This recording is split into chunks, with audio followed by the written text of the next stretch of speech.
हीयं ब्रह्म वेदांत विदो वदन्ति परं प्रधानं पुरुषं तथान्ये विश्वोद्यते कारणम् ईश्वरं वा तस्मै नमो विघ्न विनाशनाय। हे गणपति देवता, आपसे प्रार्थना है कि आप भारतवर्ष के लोगों में विवेक का जागरण करें। जीव में जहाँ भी आप हैं, मनुष्य में जहाँ भी आप जिस स्थिति में हैं, थोड़ा आप भी कष्ट करें, थोड़ा सा आप भी जागृत लोगों को जागृत करें, आहार विहार को संयमित करें, मन इंद्रियों के साथ जुड़ाव को थोड़ा सा प्लेयर के रूप में रखें, उसका इस्तेमाल करने की कला भी बनाएं। आप की कृपा अगर हो जाए तो ये संकट सब के सब बीमार, सब के सब भयभीत, सब के सब का कोई लक्ष्य विहीन जो ये देश हो गया है, इसमें सुधार हो सकता है और फिर पुनः भारतवर्ष अपने प्राचीन की गरिमा को लौटा सकता है। बातें तो सब जैसे के तैसे है, थोड़ी सी स्वभाव में परिवर्तन से ही सारी समस्याओं का समाधान संभव है। इसलिए मेरी प्रार्थना है कि आप थोड़ा सा कृपा करें। लगता है कि हमें हमारे अन्य लोगों को, मनुष्य को अपनी हालत पर आपने छोड़ दिया है। मैं श्याम बिहारी तिवारी आयुर्वेद वेद का उपासक हूँ। मेरे भीतर ये भाव उठती है कि स्वस्थ के स्वास्थ्य की रक्षा, रोगी मनुष्यों को रोग मुक्त करने के लिए जो हमारे पूर्वजों ने अतीन्द्रिय ज्ञान से प्रकृति के साथ सात्म संबंध, एकात्म संबंध बनाकर चलने की क्रिया के आधार पर जो आहार विहार का निर्धारण किया, स्वाद पर आधारित जो ज्ञान की वृद्धि की, जो निर्देश दिया, जिस तरह से हमारे आहार औषध में सारा हमारा सब कुछ छिपा हुआ है, व्यवहार, कर्म, सूक्ष्म शरीर, स्थूल शरीर, सब आहार में छिपा हुआ है। उसकी जो उन्होंने संयोजन किया, हमारे लिए जो निर्देश दिया कि ऐसे आहार विहार करना चाहिए, उन बातों को हम भूल गए हैं। मेरा भीतर से भाव उठता है कि हम लोगों को पुनः याद करनी चाहिए और उस ओर आगे बढ़ना चाहिए। अनुभूत ज्ञान के सामने विज्ञान के टेस्ट ट्यूब का ज्ञान बहुत उत्तम नहीं होता है, बहुत कन्फर्म नहीं होता है। विज्ञान हमेशा अधूरा होता है। जब विज्ञान अपने अधूरापन को छोड़ता है तभी वो संस्कृति के बनने लायक बनता है, क्रियाशील होता है। इस कड़ी में मैंने कल मनुष्य के मन की बनावट में बात की प्रधानता में सतोगुण की चर्चा किया था। बात जब वायु में वायु प्रधान होता है और तो उस समय आदमी सतोगुणी होता है, सात्विक होता है, और जब सतोगुणी होता है तो ब्रह्मांड से उसका एकत्व का संबंध रहता है। बहुत ही शक्तिशाली, बहुत ही समझदार, बहुत ही क्रियाशील होता है, ज्ञान विज्ञान से युक्त बहुत विशाल कलाविद होता है, सब कुछ होता है। लेकिन वायु की प्रधानता में अगर रजोगुण की मिलावट हो जाती है, तो जैसे ही वायु की प्रधानता में रजोगुण की मिलावट हो जाती है तो मनुष्य में विकार आ जाता है और वह वायु की जो प्रधानता है, जो उसकी जो कलाबाजी है, वो उसकी जो उत्साह है, उसकी जो कार्य करने की क्षमता है, पूरे ब्रह्मांड को अपने में संभाल लेने की सतोगुण में जो क्षमता है, उस क्षमता के साथ छल घुस जाता है और वैसे मनुष्य की जो स्वभाव में अनिश्चय की स्थिति आ जाती है। वो संदेह का के घेरे में रहता है। उसका मन हमेशा सभी पर संदेह करने लगता है, सबको गलत समझने लगता है। उसमें वह किसी भी हालत में किसी की जिम्मेवारी अपने ऊपर नहीं लेता, लेकिन नकली दावा तो करता ही है कि मैं सबकी जिम्मेवारी लेकर चल रहा हूँ। ऐसी स्थिति में उसकी ये क्षमता का इस्तेमाल वह जिम्मेवार होके नहीं करता है, वह एक अपनी कलाविद और अपने कलाबाजी का इस्तेमाल करके वह करता है। उसमें उसकी जो वायु में रजोगुण की जब रहता है तो वह अति सक्रिय रहता है, क्योंकि वायु बहुत क्रियाशीलता वायु में ही है और क्रियाशीलता का इस्तेमाल अति सक्रियता में करता है, अपनी इच्छाओं की पूर्ति में करता है, अपनी व्यवस्था में करता है, और वह यह अधीर होता है।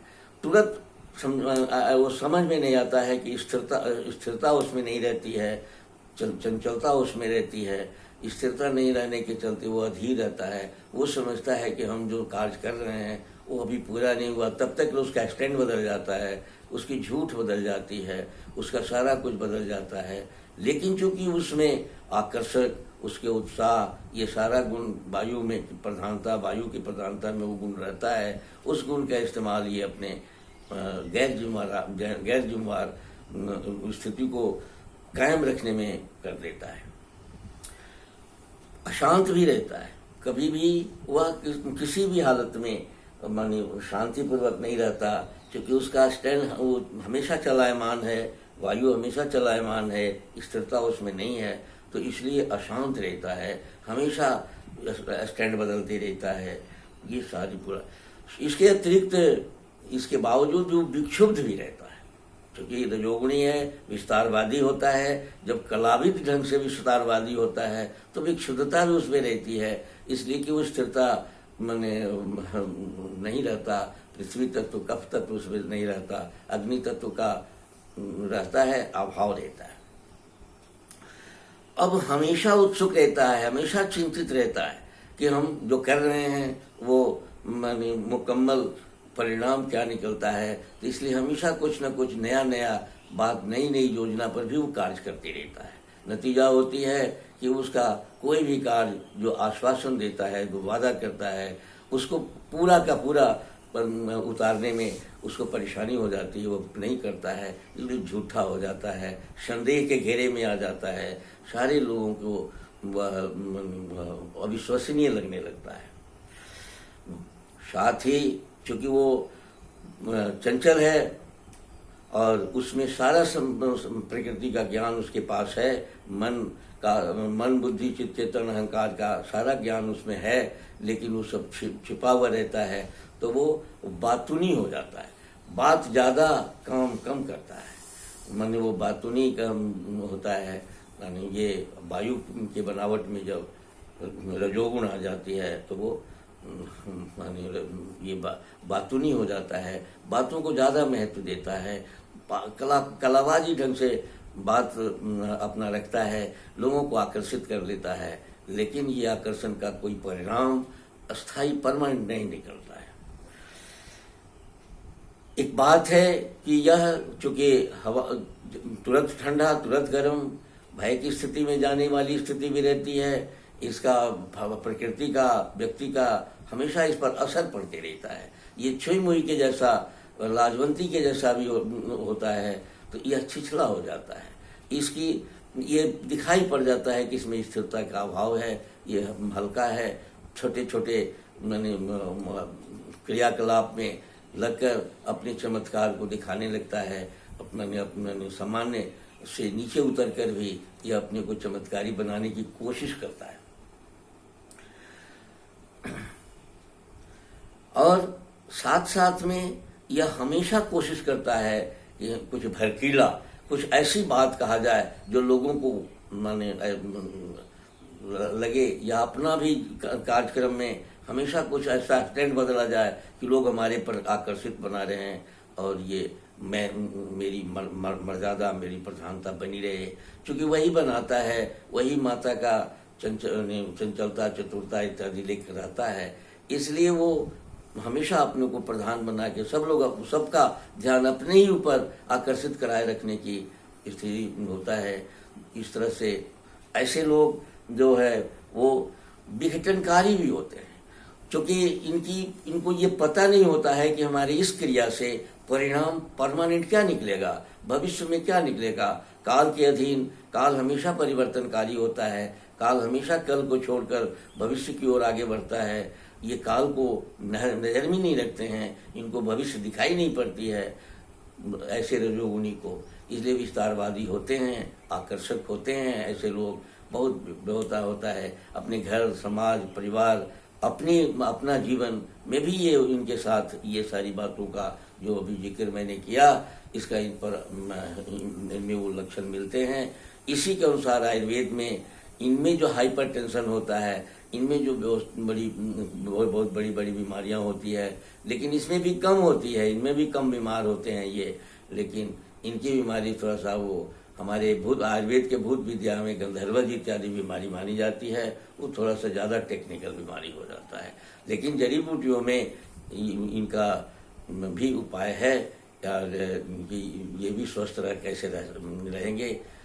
इस तरह से ये हमारे शरीर का ये मन में आज मैं वायु प्रधानता में, वायु का जब प्रधानता रहती है तो शतोगुणी रहता है, रजोगुणी जब हो जाता है तो उसमें विकृति आ जाती है। लेकिन वो विस्तार के लिए मानी हुई मान्यताओं वाला जीवन के लिए बहुत उपयोगी हो जाता है। और अगले कड़ी में मैं आपको वायु में तमोगुणी की बात करेंगे। जब वायु रजोगुणी में अगर तमोगुणी की बात, जिस रजोगुण व्यक्ति में तमोगुण की भी मात्रा कुछ ज़्यादा मात्रा में रहती है, तो वह स्थिरता में अपने सारी काम को करता है। लेकिन जहाँ तमोगुण का अभाव रहता है और रजोगुण ज़्यादा रहता है, वहाँ अभी जितनी बात बताई मैंने वो सारी स्थितियाँ बनती है। इसके साथ मैं आज का कार्यक्रम को विराम देता हूँ। अगले कड़ी में मैं आपको वायु में जो तमोगुण की क्या स्थिति है, तमोगुण की बात कल अगले कड़ी में मैं बताऊंगा। इसी के साथ आज का यह कार्यक्रम आपको समर्पित करता हूं। धन्यवाद।